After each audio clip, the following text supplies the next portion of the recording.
The truth is, if you're hard stuck, it's not because of your aim, but one main thing. It's because of your mentality. You either have the wrong approach to improving and never actually fix your mistakes, or just give up whenever it gets hard. To be brutally honest, it's not your teammates holding you back or the MMR system being broken, it's all on you. This may be a hard truth to swallow, but if you really want to rank up faster than you could have ever done before, I will be breaking down 4 of the best tips that I have so you can reach Immortal by the end of 2025. And if you don't trust me, I've coached over 500 players in the past 3 months alone, like Scooby, who went from Diamond 3 to Immortal in just 1 month, or my student Quinex, who came to me hard stuck Immortal 1 and reached Radiant just 20 days later. So going into the first tip, many of you struggle a lot with your game sense. There are many reasons why this happens, but the main thing that holds a lot of people back is analysis paralysis, which basically sums up to you having a hard time picking the correct choices in your ranked matches, and most of the time just standing still. This probably makes you lose important rounds and toss games against people you actually thought were worse than you, especially because at the end of the day, Valorant is all about timings and quick thinking, which is why the first tip is to understand that speed is everything. This is a tip I feel people don't abuse nearly enough, as by doing this one simple change in your mindset helped me reach Immortal in just 1 month of playing, and even helped me get full-time jobs and run my own business that pays for my full college tuition. Instead of worrying about what might go wrong, lean into the fact that for you to grow and improve fast, you have to be okay with making mistakes, because the faster you make a choice, the quicker you get feedback on it. I see so many Hearthstone Silver players try to wait for the perfect moment and don't realize that in a fast-paced game like Valorant, chances open and close. If you are not the one taking action and focusing on speed, then you are the one who will be left behind in your rank while everyone else around you improves. To help you make this so much easier for you, you can use the flow formula. Focus, decide what really matters in your game. Launch, make a choice as quickly as possible. Optimize, adjust your plan as the round goes. Win, commit to the idea and finish the job. Again, this is a tip I feel people don't abuse nearly enough,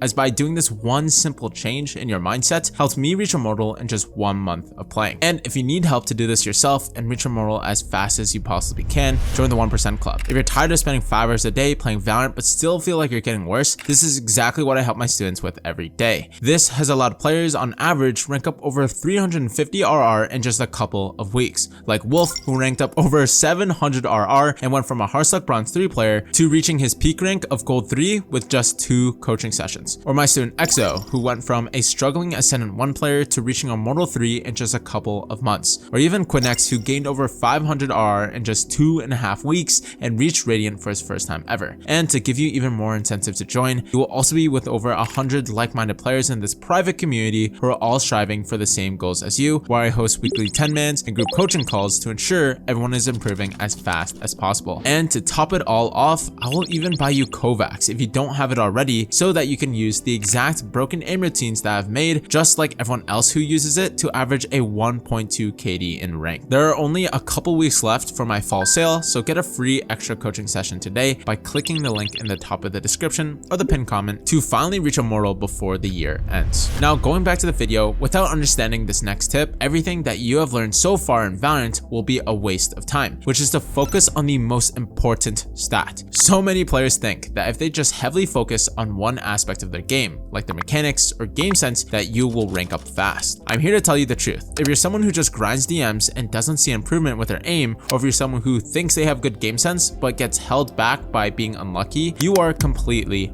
wrong. You need to set your priorities straight and actually work on the things that will help you reach Immortal, which means you have to be brutally honest with yourself and identify the weaknesses that you actually have. But so many people have zero clue on how to do this, which is why a method I recommend everyone here trying is to analyze your Valorant tracker. There are so many stats that can confuse most players. To make it super easy, I'll be breaking down the 3 you should look at the most. First, the most obvious one is KD. If your KD is low, this is a telltale sign that you need to improve your mechanics through grinding my aim routines that helped me reach Immortal in 1 month, which are all in my Discord. Number 2, your kill, assist, survive trade ratio, or your KAST. If this percentage is low, you are most likely making way too many solo plays and baiting your teammates. You should try to play more with your team, make plays with them, and try to trade them out as much as you can. Lastly, we should look look at your agent win rates. If you notice that the agents you main have a below 50% win rate, this is a good sign to either switch off that character or look for a different main to play. And if it's above 50%, then try to play those agents more often, as those are your characters you're best at. This method is underrated, which is why I do it with all of my students in the 1% club before each session, as it helps me find out problems they might have even before they realize it, and has even helped many students like Valey rank up over 500 RR and went from gold 1 to plat 2. Obviously, stats shouldn't be the only thing you look at to determine if you're a good or bad player, but these are the 3 most important things you should look for to see what you need to improve on the most. Now for this third tip that I'm about to share, which will help you never get a bad teammate again. But first, let me tell you how I found this. On my way to grinding to Immortal 3 in just 1.5 months, the most common problem I had was how many bad teammates kept showing up in my games. They were toxic, a lot of them purposely threw rounds, and overall, it was just a bad experience to deal with, as it felt like I was dealing with a bunch of toddlers. Which is why the third method to ensure you never get a bad teammate again is to use the daycare method. Basically, the daycare method is to quite literally imagine your teammates as a bunch of toddlers running around. Most of these randoms in your games are inconsistent. They often fight with each other, scream, and lash out for no reason whatsoever. So if we already know this and expect this, then we ourselves can stop being one of those toddlers and actually become the person controlling the situation. Now, how can we actually use the daycare method effectively? There are 3 things you have to do in every game to skyrocket your chances of not only winning, but actually having fun with a good team. Number 1, simplifying the comms you make. Stop trying to make VCT level plays and really just stick with easy calls that anyone can understand. It's infinitely times better to do this rather than overthink on things that people won't be able to even do. Number 2, praise even the smallest things. Humans love getting glazed. The more you glaze a clutch or a shot that they make, the higher likelihood they will listen to your calls and actually do what you want them to. Number 3, lower your expectations. Remember that ranked sometimes is a coin flip. Don't expect world-class players in every game that you play. Do your best to control your emotions and your own actions, and I can guarantee you'll be left off in a much better place and win 10 times more games. Trust me, this is a method that myself and all my students do to rank up faster than everyone else around us, so if you do this in your games, you can expect the exact same results. Now, for the last tip of the video, that if you don't implement today will literally handicap you from ever reaching your goals. I already know you're sick and tired of being hard stuck in a rank you don't belong in. You even see players who are obviously worse than you, and all you have to say is, how the hell do they reach Immortal and I can't even get out of gold? I'm here to tell you this exact mindset is holding you back. Trust me, from someone who used to cope all day when I was grinding my way to top 600, where I finally found out the true skill gap between me and the pros, you have to get it through your thick skull that in order for you to improve, you have to blame it all on yourself. If you're the type of person who tilts before thinking how you can get better, this is the one core reason why all your friends are progressing faster than you. You're literally self-sabotaging yourself. But don't worry, this is normal. This happens to everybody, and it is a super easy fix by just being brutally honest with yourself. If you really did deserve that rank you want, then you would be there already. Because if you think the game is holding you back or you're just being unlucky, there would be no pro players or people who consistently reach rank 1 every act. If you really do have good aim, you'd be dropping match MVPs very consistently. And if you're really someone who deserves to go pro, you would probably stop whining and just sit the fuck down and focus on the mistakes you're making game by game. I don't know a single successful person who has made it in Valorant, consecration, fitness, or academics who doesn't blame themselves for everything. For every loss that they have, they never try to cope and say it was unlucky or out of their control, because they understand not just to rank up fast, but to be a top 1% human, you have to take on all the responsibility and blame that comes with it. Remember, if you're someone who has huge goals and really wants to achieve greatness, carry that burden, be disciplined with your training, and work harder than all of your competition. If you want to transform your rank in weeks and hit Immortal before 2025 ends, just like all my other students, join the 1% club today by clicking the link in the top of the description or pinned comment. As always, you only fail when you stop trying. I'll see you soon. Mwah.